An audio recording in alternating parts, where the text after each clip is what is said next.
News 16 Kerala. ഇസ്രായേലിന് ശക്തമായ മുന്നറിയിപ്പുമായി ബ്രിട്ടനും ഫ്രാൻസും കാനഡയും. ഗാസയിൽ ഇസ്രായേൽ നടത്തുന്ന പുതിയ സൈനിക ആക്രമണത്തെയും വെസ്റ്റ് ബാങ്കിലെ കുടിയേറ്റം വിപുലീകരിച്ചതിനെതിരെ മുന്നറിയിപ്പുമായി UK, ഫ്രാൻസ്, കാനഡ എന്നീ രാജ്യങ്ങൾ രംഗത്തെത്തി. ഇസ്രായേൽ സൈനിക പ്രവർത്തനങ്ങൾ നിർത്തിവെക്കുകയും മാനുഷിക സഹായത്തിനുള്ള നിയന്ത്രണങ്ങൾ നീക്കുകയും ചെയ്തില്ലെങ്കിൽ ഉപരോധങ്ങൾ ഏർപ്പെടുത്തുന്നത് പരിഗണിക്കുമെന്നും കൂടുതൽ നടപടികൾ സ്വീകരിക്കുമെന്നും മൂന്ന് രാജ്യങ്ങളും ഒരുമിച്ച് പുറത്തിറക്കിയ പ്രസ്താവനയിൽ പറഞ്ഞു.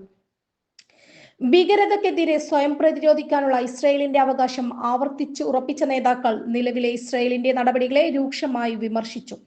ആക്രമണം അവസാനിപ്പിക്കാനും ഗാസയിലേക്ക് ആവശ്യമായ മാനുഷിക സഹായം എത്തിക്കാനും പ്രധാനമന്ത്രി ബെഞ്ചമിൻ നെതന്യാഹുവിന്റെ സർക്കാരിനോട് ആവശ്യപ്പെട്ടു.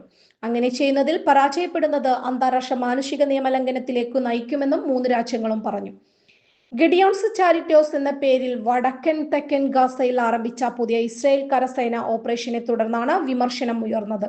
UK സംഭാവന ചെയ്ത മെഡിക്കൽ സാധനങ്ങൾ സൂക്ഷിച്ചിരുന്ന വെയർഹൌസിൽ ബോംബാക്രമണം ഉൾപ്പെടെ വ്യാപകമായ സിവിലിയൻ നാശനഷ്ടങ്ങൾക്കും നാശത്തിനും ഇസ്രായേലിന്റെ ആക്രമണം കാരണമായി. മെയ് 18 പരിമിതമായ സഹായ വിതരണം പുനരാരംഭിച്ചെങ്കിലും 2 മാസത്തിനിടെ വെറും 5 ട്രക്കുകൾ മാത്രമാണ് ഗാസയിലെത്തിയത്.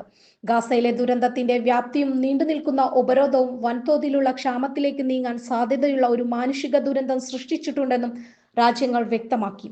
ഹമാസിന്റെ തടവിലാക്കപ്പെട്ട ബന്ദികളെ മോചിപ്പിക്കുന്നതിനും വെടിനിർത്തൽ ചർച്ച ചെയ്യുന്നതിനുമായി അമേരിക്ക, ഖത്തർ, ഈജിപ്ത് എന്നിവർ നടത്തിയ മധ്യസ്ഥ ശ്രമങ്ങളെ പാശ്ചാത്യ നേതാക്കൾ പ്രശംസിച്ചു. News 16 news desk.